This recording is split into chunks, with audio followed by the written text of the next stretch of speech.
Welcome to On the Moneyline, a podcast by MMA Play 365. I'm Newsome and I'm here to break down UFC 292, which goes down this weekend. Two title fights, the Bantamweight Championship between Aljamain Sterling and Sugar Sean O'Malley. And then we've got the Women's Strawweight Championship between champion Weili Zhang versus Amanda Lemos. And before we get started in any fashion, I just want to say that there is going to be a spoiler at the end of this podcast. It's going to be the Ultimate Fighter 31 spoiler. So we've got, of course, the lightweight tough finale between Austin Hubbard and Holobaugh, and we've also got the tough 31 bantamweight fight, which the last fighter hasn't yet been revealed. That'll be on the Ultimate Fighter, the final episode this week. And although I do know a lot of the things that happens behind the scenes in this sport, I work extensively within MMA, not just from a handicapping perspective, but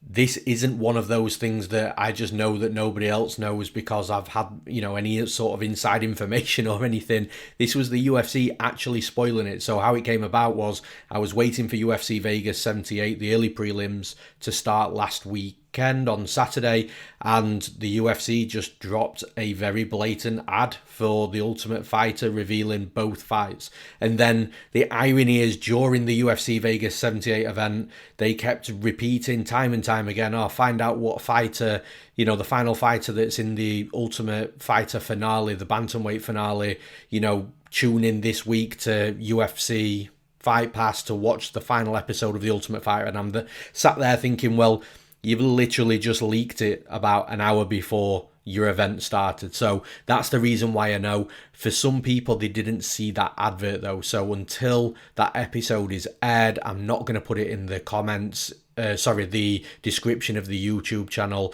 I'm not going to reveal anything until I actually get to that fight. So if you're not wanting that spoiler, then make sure you stop listening after the Austin Hubbard and Holobaugh fight. Apart from that, we keep going on. But just before we get into the breakdowns, as always, there's going to be a Baze AI recap from our UFC prediction software from last weekend's event at UFC Vegas 78. And included in that recap is one of the highest percentage picks that we've ever had from Baze AI, including one of the most mental predictions when you start adding different factors of the percentage predictions that we give you for each fight. One of the most mental predictions that we've ever had as well. Super, super high. And I'm also really excited to talk through that because honestly, it's crazy. So if you are interested in AI and UFC AI and AI within MMA, then make sure you check that out. It'll be in a Baze AI specific playlist on our YouTube channel, which is youtube.com/MMA Play 365. But right now, let's break some fights down, and we start in the main event as always for the UFC Bantamweight Championship between Aljamain Sterling and Sean O'Malley. This does seemingly feel like it's going to be Aljamain Sterling's final fight in the Bantamweight division before he moves up in weight, and it makes sense. The dude's an absolute unit for this weight class, and of course, his good friend and training partner Moroz is also making a surge up the division as well. So Sterling is going to be the one to take that jump up, which should allow Moroz to then start competing for a championship fight, which we all know that he's absolutely ready for. But back to this fight, Sterling and O'Malley. I kind of feel like it's a bad stylistic fight for O'Malley. Now, we'll start on the striking. So the striking is, of course, where O'Malley's going to win this fight should he win. He's got some power behind his punches. He's also got some really quick head kicks as well. And he does mix things well up on the feet, along with having, like I say, good movement, and he's got some good speed. So O'Malley's advantages, well, maybe not advantages, but the way O'Malley wins this fight, his path to victory is going to be within the striking. And the thing is with Aljamain Sterling, although he's a wrestler and a grappler, and he has been for seemingly all his life, his striking is starting to catch up to that wrestling and grappling to the point where he's now able to be competitive at the highest level with his striking. He's got good volume. His technique is improving from fight to fight. If you look back 3 or 4 years ago, the technique wasn't solely there, but it definitely is now. He's got some nasty low kicks, which I think is actually going to be a big weapon against O'Malley. Like, you look at Sterling and Cejudo in Sterling's last fight, I thought Cejudo was going to be the one that's chopping Sterling's leg down and really breaking Sterling down from the calf. But Sterling actually got off on those calf kicks first and was the one hurting Cejudo. Now, O'Malley, we've seen him in the fight with Marlon Vera, those low kicks. Even Munhoz came in to his fight with O'Malley with the game plan of kicking the leg, so it's definitely a weak area of O'Malley's striking. Sterling does have to mind his P's and Q's though from a striking perspective. He can't go in there recklessly with Sean O'Malley thinking that he's the best or the better striker, hands down, and, showing no respect to O'Malley's striking. Sterling's got to show that respect. But the thing is, like I say, Sterling's got good volume, he's got good strikes, he mixes things up well, but it's all a means to the wrestling and grappling. Now, Sterling knows where he's good, and that's what I like about Sterling. He knows the game plan. His game plan is always to go in there, to take the opponent down, to try and choke them out, or at least stay on top, land some ground and pound and get a TKO. But he doesn't rush it, and that's because the striking's got so much better. He can be a little bit more patient now. He doesn't have to force anything and rush the wrestling, the takedowns, and then, obviously lead into the grappling. So this is where it's going to be a big problem for me for O'Malley, because O'Malley, his takedown defense is questionable, his grappling defense is questionable, to the point of fighting somebody at the level of Sterling. So I'm not saying O'Malley's got bad takedown defense or a bad grappling game. I'm just saying when you're fighting somebody like Sterling, who is a world-class wrestler, MMA wrestler, and he's a world-class MMA grappler as well, it leaves some question marks of, can O'Malley defend takedowns? If he does get taken down, can he get back up to his feet? Is he going to do the thing that most fighters do against Sterling and, rush to get back up to your feet because you're in a bit of a panic, show your back, and then Sterling takes you back? I just think it's going to be a very difficult fight for O'Malley unless he can knock Sterling out early, or at least hit him, rock Sterling, and really change the course of the fight. And I kind of feel that not only is that a low percentage probability, but I also think there's a small window of opportunity for that to happen. Like, for example, if this fight gets into round 5, I don't expect O'Malley to be knocking Aljamain Sterling out, and also I don't think O'Malley's gonna do enough over those 5 rounds to be able to win a decision. He might take a round, he might take a couple of rounds, but I really think that Sterling is, his ability to make his game plan work and to get that wrestling going and grappling going is just at a completely different level. And I think that's where Sean O'Malley is going to come unstuck. Sterling's taken down, grappled, dominated grappling and submitted better wrestlers and grapplers than Sean O'Malley already. It's just with this fight, Sean O'Malley's dynamic striking does pose a threat to Sterling, and it does make it very interesting. But if Sterling does get into his flow, get into his rhythm, mind his P's and Q's, doesn't get hit with anything hard, and then he's able to implement his game plan, I think it's going to be a bad night for Sean O'Malley. So for those reasons, I'm picking Aljamain Sterling to win and still the UFC Bantamweight champion.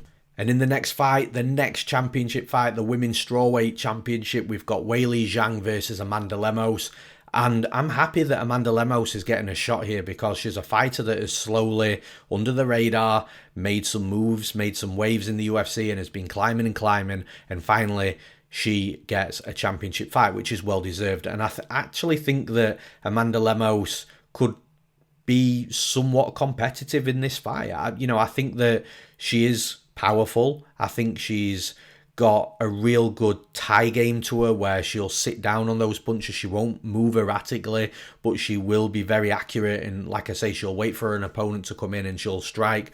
Or if her opponent really starts getting a little bit hesitant of the power that she possesses and starts moving backwards, then Lemos can use that forward stalking pressure and just make things really horrible for her opponents. The problem for Lemos here is she's got Weili Zhang in front of her, and I'm not quite sure where Amanda Lemos is better than Weili Zhang, because I think Zhang's striking is better from a technical perspective. I also think the striking is more varied as well, so she'll use different combinations. She'll also mix more between the kicks and the punches as well, and she'll also fire in combinations. And then when you're looking at the wrestling, I kind of feel that Weili Zhang's wrestling is going to be a little bit better. I think the grappling is going to be a little bit better as well. Like, if Lemos takes Zhang down, I think Zhang will be able to get back up to her feet, but I'm not as confident that Lemos can get back up if Zhang takes her down. And the thing is, when you look at a mixed martial arts fight, which is obviously what this is with the UFC, I think Zhang's just a better mixed martial artist. I think she's going to mix things up better on the feet, striking. And then when it comes to the wrestling and grappling, I think she's going to mix things up there as well.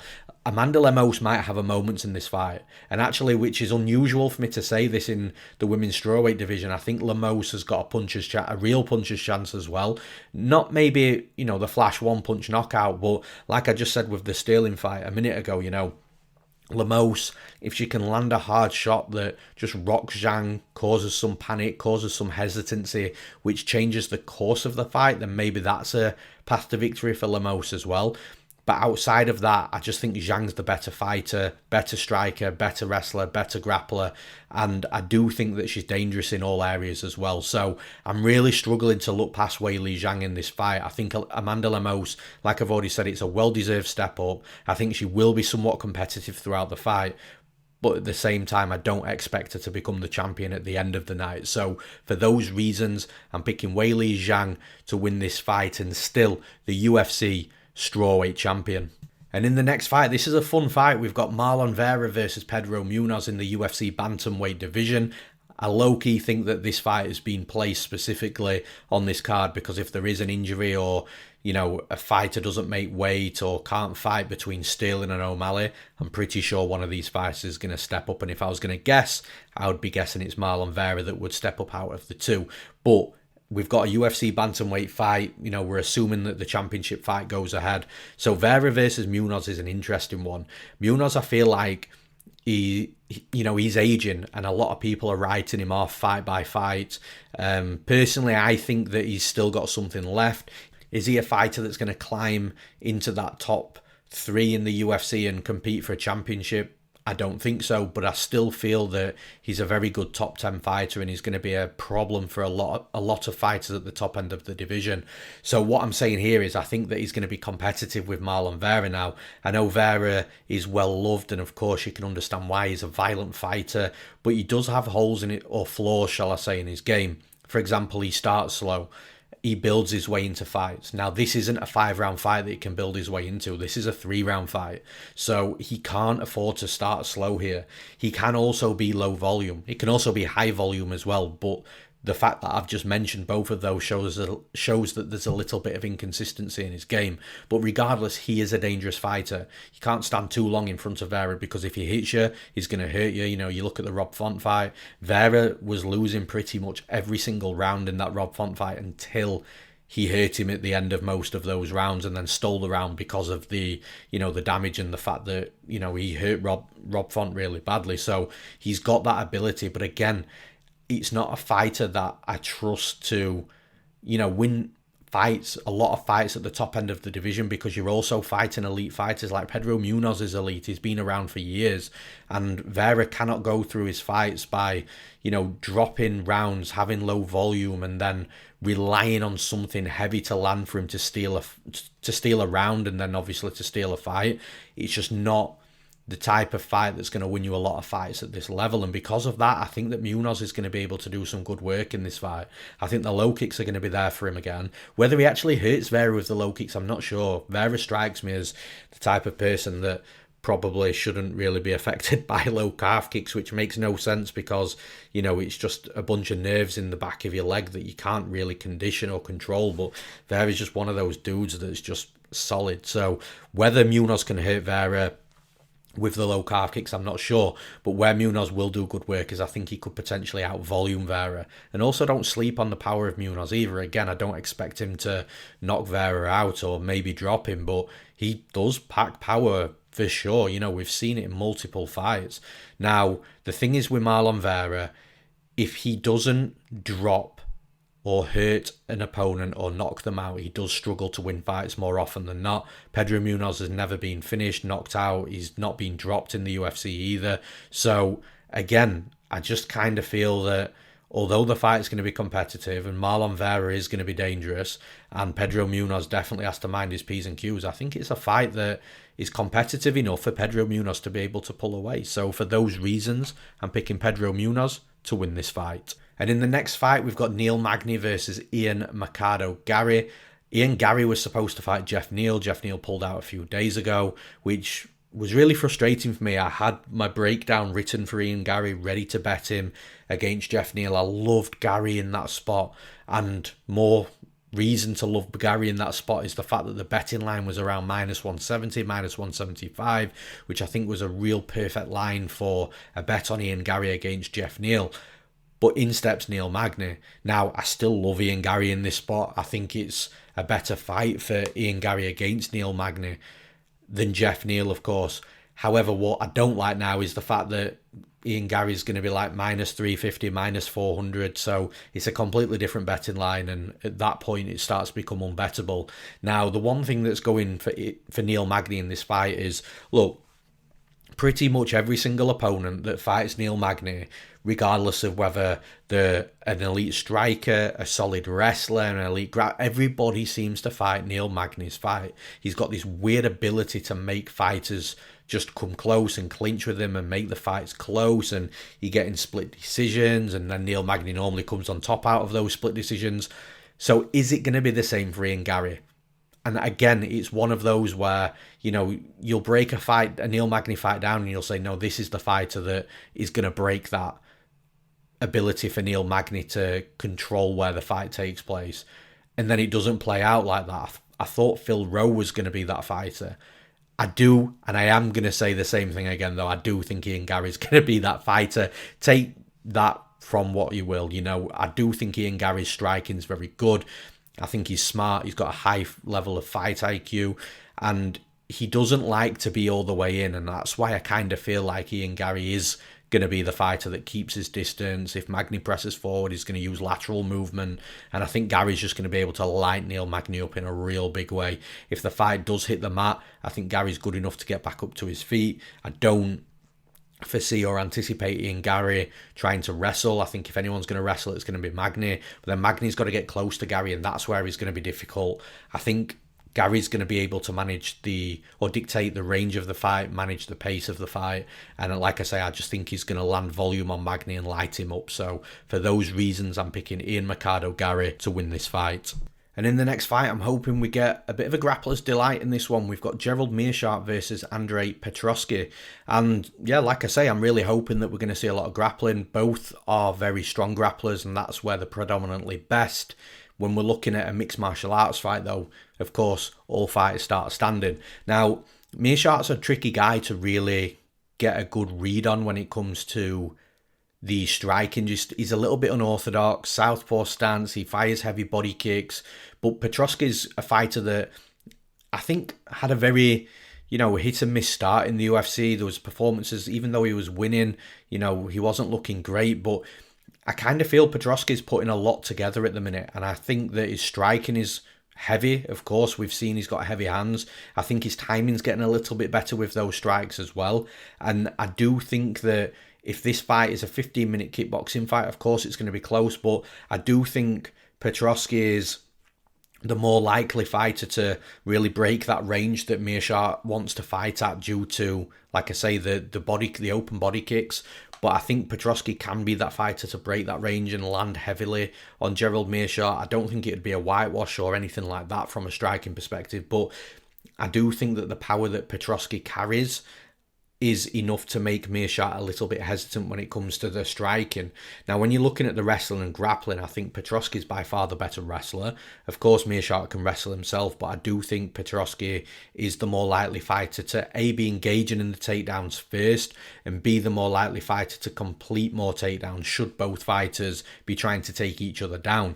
And this is where I feel that Petroski's got advantages in this fight because of that wrestling that I've just spoken about. He's the more likely fighter to end up in a top position. And I do think that whichever fighter gets on top of the other here is the more likely fighter to win the fight, because although they've both got good grappling games, they're both really good on top. So I think that the top control time from either fighter, or the top control ability of either fighter, is going to be enough to nullify the defensive grappling of their opponent. And like I said, because of the wrestling, I do feel it's going to be more likely Petroski on top of Meerschaert than Meerschaert on top of Petroski. And then the thing is with Meerschaert, he's a little bit more accepting of a bottom position, so he'll go down a little bit easier knowing that he's going to try and, scramble up to, a front choke position, a Darce choke, or maybe a guillotine, or on his back he'll try and transition to an armbar. But Petroski's a good quality grappler to the point where I don't think he's going to get caught in a guillotine. I don't think he's going to get caught in a Darce choke or an anaconda choke. I don't think he's going to get armbarred from guard. So I think Petroski is going to be able to have a comfortable fight here. Like I said, from a striking perspective, I think he's got the heavier hands to cause more hesitancy, to push Meerschaert backwards, which will allow Petroski to get his wrestling going, get on top, and do good work on Meerschaert. So for those reasons, I'm picking Andrea Petroski to win this fight. And in the next fight, we've got the return of Chris Weidman versus Brad Tavares. Now, this is the first time we're going to see Chris Weidman inside the cage since that horrific leg break against Uriah Hall. So it could be a bit of a tough watch, this. He has competed competitively in grappling in my hometown of Doncaster in England against Owen Livesey at the Doncaster Dome. So he has had experience in regards to being back in a competitive nature, but this is definitely the first time that he's fought MMA since that leg break. And like I said, it might be a little bit of a difficult watch because you look at Brad Tavares has got heavy low kicks, real thick legs, and he will kick hard as well. So Weidman, I don't know, it might be one of those where we're, hiding a little bit behind our pillars every time Tavares kicks Weidman. Now, that's not to say that Weidman's leg hasn't 100% healed or anything. I'm sure it has. And I'm pretty sure he was back, striking and stuff a couple of months after the leg break, which, is pretty impressive if I'm being honest. But the fact is there's going to be just that aura of unknown when it comes to how Weidman is going to react to low kicks. Does he become hesitant as a fighter in general if Tavares does start kicking him hard? Because the thing is, even though this is the first time we've seen Weidman since the leg break, he wasn't looking too impressive before that. He was sort of at the end of his career. He was an aging fighter, of course, former champion. I'm sure he'll go down in the UFC Hall of Fame, but he was declining very visibly. He wasn't getting wins. He wasn't putting on amazing performances like he has done in his previously in his career. And then now you've got Brad Tavares. And the other stylistic issue for Weidman in this fight is, look, if Weidman just doesn't like the kicks or he doesn't like anything from a striking perspective and just wants to go back to his bread and butter, which is within the wrestling, he's going to try and take Tavares down. And Tavares is has been one of the most prolific anti-wrestlers in the UFC that I've ever seen. He's got real good takedown defense. It's really difficult to take him down. So Weidman might actually be forced to stand with Tavares. And even if Weidman takes Tavares down, Tavares has got really good defensive jiu-jitsu too, so he could likely stand back up to his feet. I think Tavares is going to make this fight won and lost on the feet, and I do struggle to look past him here. The age of Weidman, the layoff, the brutal leg break, the fact that we've seen a visible and obvious decline before, all that time off as well. It's a tough pick, this, for Chris Weidman. So for those reasons, I am picking Brad Tavares to win this fight. And in the next fight, we've got Gregory Rodrigues versus Denis Tiuliulin. And yeah, I think this is a real tough fight for Tiuliulin. I think Gregory Rodrigues should have Tiuliulin beaten wherever the fight goes. From a striking perspective, Rodrigues has got good boxing. He's got good power. He mixes to the body, to the head, and he's got this real Thai forward pressure, stalking type of pressure where the movement isn't erratic, but he'll just land heavy, just short, heavy shots, get you moving backwards. And then with Rodrigues, he's got good wrestling, he's got good throws and trips, and he's also a world-class grappler as well. And that's where there is a massive gap in skill here between Rodrigues and Tiuliulin, because if Tiuliulin's put on his back, I just don't think he gets back up. If there's more than, say maybe 90 seconds to work on the clock with Tiuliulin on his back, he could probably get submitted or pounded out. Tiuliulin's way to win this fight is by coming out fast, early in the fight, looking to wing bombs at Rodrigues and trying to knock him out. We've seen Rodrigues knocked out, so we know that that's a possibility, especially early on. But Tiuliulin's got to be aggressive early, because if he starts slow or if he starts moving on the back foot early in this fight, that's just going to play right where Rodrigues wants him, and where Tiuliulin all his advantages that he may have in this fight will be out the window if he's moving backwards. So he's got to move forwards, be aggressive and press early, but then that could also lead him into trouble. It might be a reactive takedown, it might be a counter strike from Rodrigues that puts Tiuliulin down. So there's risks for Tiuliulin, but if he's going to give himself any chance of this fight, it's got to be by rushing forwards and coming out at 100 mile an hour. And I just don't like to pick fighters that where that's their path to victory, coming out reckless, small window of opportunity, puncher's chance. It's not a fight or a fighter that I like picking. So for those reasons, I'm picking Gregory Rodrigues to win this fight. And in the next fight, we've got Maryna Moroz versus Karine Silva. And I thought this is going to be an interesting fight. I taped it thinking, Moroz might have a good chance of winning this fight. And although I do think Moroz could win this fight, I just think that Karine Silva's better than I remembered her, and obviously once I watched tape, that reminded me of that. Now, Maryna Moroz is, she's been around for years, she's improved the game as well, she has developed fights out of American Top Team, and they've got a real good women's setup over there as well, so she's got really good training partners, she's going to have really good training, really good coaching, and you can see why she's developed over the years, and she's not an easy fighter She's not a fighter that's going to be beaten easily. Now, you look at Karine Silva. Karine Silva, her striking is hard. It's crisp. She's got good technique, again, a Muay Thai style. But then she's got decent wrestling and she's got a really dangerous grappling game as well. And I kind of think that Moroz is just going to get overwhelmed just a little bit. Now, Moroz tends to do better. Again, just like I said with Denis Tiuliulin in the last fight breakdown, I think that Maryna Moroz is going to be much better when she's dictating range, dictating the pace of the fight, and can make her opponents fight at her pace.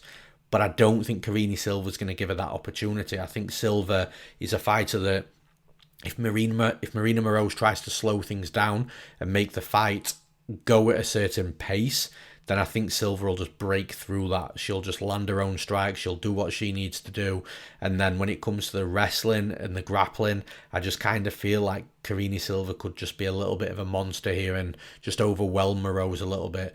I don't think I would be surprised at all if Maryna Moroz won this fight. Like if she did manage to keep the range and the pace at her, or where she wants it. I do think that there's a possibility that Maryna Moroz can make this fight close enough, but I kind of think if Moroz wins, it's going to be like a split decision win because she's ended up making the fight that close, whereas Karine Silva, I think if she wins, then I think she could be, if it goes to the scorecard, she could be a fighter that, you're looking at thinking, yeah, she definitely won at least 2 of those rounds, or, she's got that finishing ability as well, whether it be on the feet or on the ground. So for those reasons, I'm picking Karine Silva to win this fight. And next up, we've got another Silva. We've got Natalia Silva versus Andrea Lee. Now, Natalia Silva is an absolute phenom. She's a fighter that everybody, well, I say everybody, the hardcore fans at least, definitely know who Natalia Silva is. She's another well-rounded fighter, super dangerous, really good striker, good mover, good speed, good power. She's got good takedowns. She's got a good ground game as well. And I think that Natalia Silva is the entire package here. And Andrea Lee is going to be in for a very, very difficult fight. But with that being said, this is a definite step up for Natalia Silva fighting Andrea Lee. I think Lee has got some good qualities about her. I think she's got decent striking. She's got decent wrestling and grappling as well. She's a really well-rounded fighter. And I think this is a natural step up for Natalia Silva. And especially where I believe the UFC are going to be seeing Natalia Silva, this is the right fight for her as well, because a win against Andrea Lee, that's a name on Natalia Silva's record. Now the UFC can push her into the top 10 and starting to fight some real high level fighters in the division. And that's going to allow Silva to just keep springboarding up the division and up to a title shot, which I think that she will eventually get at some point. Honestly, Natalia Silva's the real deal. Like I said, great everywhere. And this is, in my opinion, the perfect fight for her to shine and the perfect platform on a UFC pay-per-view against a named fighter like Andrea Lee to be able to really take that next step in her career, really show everybody what she's about. So yeah, look, I think it's going to be a difficult fight for Andrea Lee. I think Natalia Silva could win this fight on the feet. I think she could even take it to the ground and win there as well. So for those reasons, I'm picking Natalia Silva to win this fight. And now we move into the Ultimate Fighter 31 finales. Remember, please listen to the start of the Breakdown podcast where I speak about the bantamweight finale. I do know which fighter ends up in that final. So if you don't want that spoiler, you need to be turning this podcast off after I've broken down Kurt Holobaugh versus Austin Hubbard, which at this point we all know that that's the TUF 31 lightweight finale. And I think this is going to be a banger of a fight. I think that Holobaugh proved me wrong throughout, the season of The Ultimate Fighter. I thought Holobaugh was probably a little bit too past it maybe, but man, he looked good. And against Jason Knight in the semi-final, Holobaugh looked sharp. He looked impressive. He was lighting Jason Knight up. I know Knight doesn't have the best striking defense, but that's not Kurt Holobaugh's fault. Kurt Holobaugh's still got to go out there and do a job, and man, he looked good. Austin Hubbard on the other side, I'm not surprised in any way, shape or form that Hubbard's in this final. Do I think that he should have got cut from the UFC? No. Do I think he's going to be a fighter that's ever going to break into the rankings? No. But what Austin Hubbard is a true mixed martial artist. He's a very meat and potatoes fighter, and I mean that with respect, because he just does what it says on the tin. He just does what he needs to do, and you know what you're going to get from Austin Hubbard. Look, he's not an elite striker, he's not an elite wrestler, and he's not an elite grappler when you're comparing him to other specialists inside the UFC, but he just does everything good. Everything that he does is good. He doesn't really have too many holes at this level in the UFC, and I think that Kurt Holobaugh is going to really have to work in this fight to just take over the fight, get that edge, get a grasp of the fight and start trying to pull away, because Hubbard just isn't going to give him many opportunities, and that's where I'm kind of leaning with Hubbard. Kurt Holobaugh's got power and he's got a good grappling game, but Hubbard has shown that he's very difficult to take down. I don't think Holobaugh's going to be able to take him down, at least not easily. But Hubbard's also got good jiu-jitsu, so if you do take him down, he won't settle on his back and he'll spring right back up to his feet. And then when you look at the striking, like I said, Holobaugh's got power, but Hubbard's not exactly chinny. I think Hubbard is just going to do what he always does. I think he's going to be super Mr. Consistent, where he's just doing everything okay. He's striking well. He's putting the pressure on, defending takedowns, making Holobaugh start to question himself in the cage. Holobaugh, does he have a plan B? Is he going to try and, switch things up? All whilst Hubbard's just doing his job and doing exactly what he needs to do. And in this spot against Kurt Holobaugh, I think that's going to be enough. So I'm picking Austin Hubbard to win this fight and become the Ultimate Fighter 31 lightweight winner. And in the next fight, this is the TUF 31 finale for the bantamweight division. Again, at the time of recording this podcast, this is a spoiler. If you do not want to listen to this spoiler and you want to watch it for yourself when it airs this week, then make sure you switch off right now. The Ultimate Fighter 31 bantamweight final is between Brad Katona and Cody Gibson. And I think, to be honest with you, whichever way this had gone, if Cody Gibson had lost and it was Rico DeSulio in this spot, I still think Brad Katona had a really good fight, both stylistically and from a skill perspective here. I kind of feel like the true bantamweight final or finale was Brad Katona and Timur Valiev. I think that those two were the best two bantamweights in the season in the Ultimate Fighter house. That fight's obviously already happened. I also kind of think that Timur Valiev should have won that fight as well. The split decision, of course, it was close. There was no robbery at all. It's just I edged Timur Valiev, but the split decision edged Brad Katona. But in this specific fight against Cody Gibson, look, just like I mentioned with Hubbard, Gibson does a lot well inside the cage. He's a good striker, good wrestler, good grappler. He's, a decent overall fighter. But Brad Katona, I feel, is just going to be better in every single area in this fight. I also expect Brad Katona to be quite a heavy favourite when we're looking at the odds as well. When those odds are released, I do think he'll be around minus 300, minus 350. And rightly so. I think Katona's striking is more technical, and he's going to be better than Cody Gibson's. I think Brad Katona's wrestling is going to be better both offensively and defensively. I think he's going to also be the more likely fighter willing to engage in the wrestling. And then the grappling, look, if Gibson takes Katona down, I think Katona will be able to get back up to his feet. But Katona is really difficult to take down. And like I said, more difficult to keep down if you do get him down as well. So I think Katona's got advantages in every discipline in MMA here. I think he's, like I said, the better striker, the better wrestler, the better grappler. I think he's got the better gas tank. I think he's going to be more durable as well. And stylistically, from a skill set perspective as well, I just don't think Gibson is going to be able to compete enough with Katona throughout the rounds to be able to steal the fight and win it. So for those reasons, I'm picking Brad Katona to win this fight and become the Ultimate Fighter 31 bantamweight winner. And that's all for this episode of the podcast. As always, if you're listening, thanks for tuning in wherever you are listening, whether that's one of our podcast platforms like Spotify, Amazon Music, Apple Music, or whether that's on YouTube as well. Of course, if you are on YouTube, please drop a like to the video and subscribe to the channel as well. It really does help us. And again, if you're on YouTube, you want to leave your picks in the comments, tell me who you're betting, tell me where we disagree, then do that as well. It is me that replies to all comments, and I do try my best every single week to get back to those comments as well, to try and talk to you guys about fights. And if you're betting this weekend, I hope you crush the bookies. Unless, as always, you're betting against a fighter I've got money on, then naturally I hope you lose. I'm Newsome, thanks for listening, and we'll see you again next week.